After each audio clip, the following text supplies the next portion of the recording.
Most of this generation quits the second they get talked to. You did this wrong, or they get yelled at. It's so easy to be great nowadays because everybody else is, most people are weak. This is a softened generation. So if you have any mental toughness, any ability, if you have any fraction of self-discipline, the ability to not want to do it but still do it. People have a hard thing understand. I hate to run. And what makes me so crazy, it doesn't anymore, is people go, well, why do you run if you hate it? What are you talking about?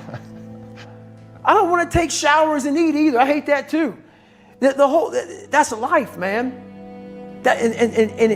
It wasn't until I changed that mentality that I became somebody. I hated going to school, so guess what? I was dumb as shit.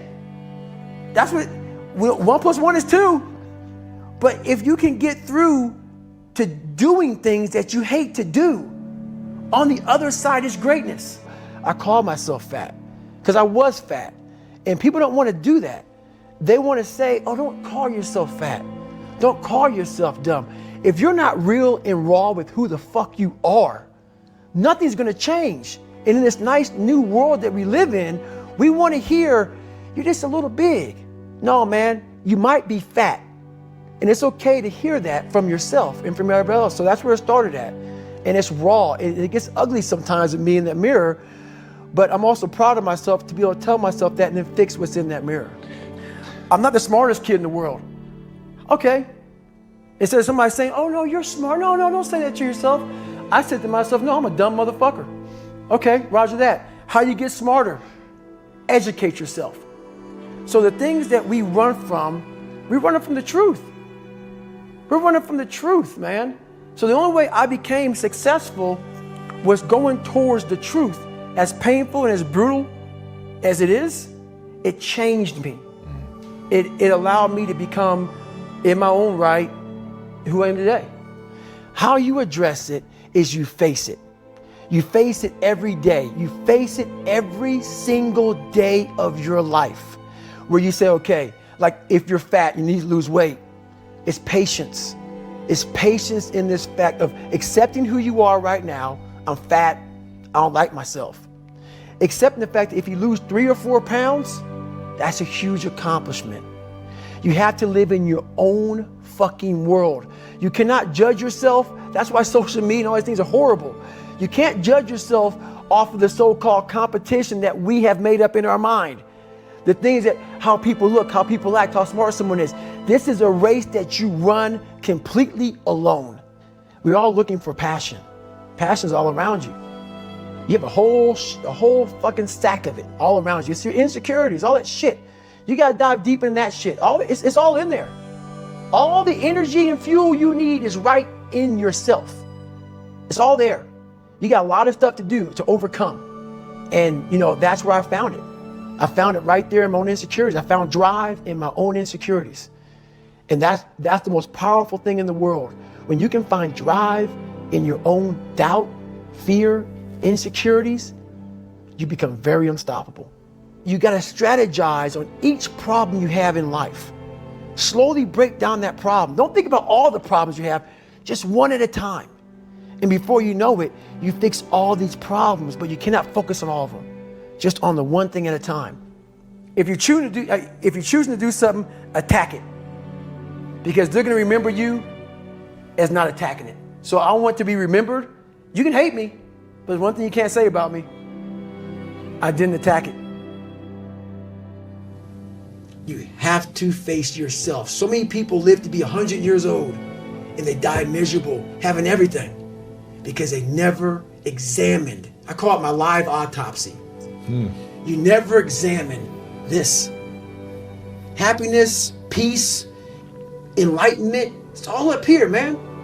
It's all up here. And when I start talking like this, people go, man, no, it's the truth, man. Yeah, it is true. It's all up here. You just gotta be willing to go and face it. And that's the hard part. Do hard work. You can outwork anybody, no matter how badass they are. But that's the part people don't want to dive into. We idolize so many people, and we want to be them. We want to be someone else. And in doing that, you lose all the potential of who you are.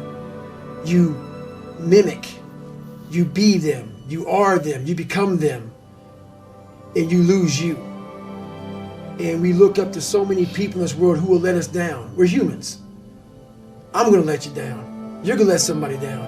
And if you put them on a pedestal, you then lose time when that person comes up and lets you down. Mm-hmm.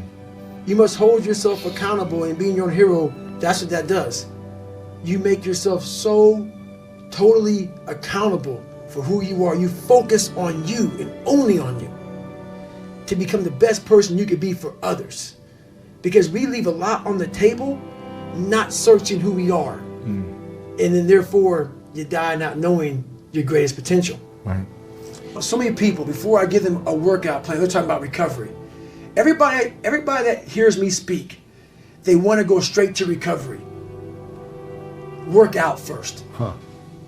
Work out first. Before you talk to me about recovery. How to recover, yeah. Work out first. We are always looking for, like whenever I talk to people, people take my words and they put it in a way to where they want to feel comfortable. This guy, you know, they want to put you in a box.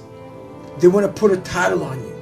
No, you're putting a title on me to make yourself feel better about yourself. I believe in quiet. There's no growth outside of quiet. The world's too noisy. Your mind needs quiet for you to find who you are. People ask, what's my purpose? Why am I here? You're not going to find it nowadays unless you lock yourself in a quiet room in your mind and find it. It's too noisy. You're always a victim, even if you have everything in life, until you realize what you've achieved. You have to first realize what you've achieved. Most of us, we live in a box, and we don't want to go outside that box at all, ever. Outside that box is all these possibilities of life. What we do is we shackle our mind. We are a prisoner in our own mind that this is all I can do. This is all I'm good at. And we take away the possibilities of you could be this, you could be that, you could be all these things. A fulfilled human being doesn't need to break anyone down. All they do is want to build you up. So anybody you meet that calls you out of your name, that bullies you, that messes you up, that makes you feel not lifted, they are dealing with something deep-rooted. Yeah, you have to have a tough tone with some people to help them out. There's a difference. You have to be hard. I'm hard on people, but it comes from a good place. Yeah. The biggest lesson he taught me was how not to be. And that's why I had to fix what I was. Because insecurities make everybody around you feel like hell. And that's the one thing I did not want anyone to feel like. The worst thing in life that happens to a man is they get civilized, or a woman, anybody. Yeah. Because you lose the hunger for life. You think you've arrived, and once you have I've arrived mentality, that's my biggest fear. Is I get to a point where I'm at that point where life has come to me, and I have that feeling of I've arrived. I now know my life, for what I know it to be, is over.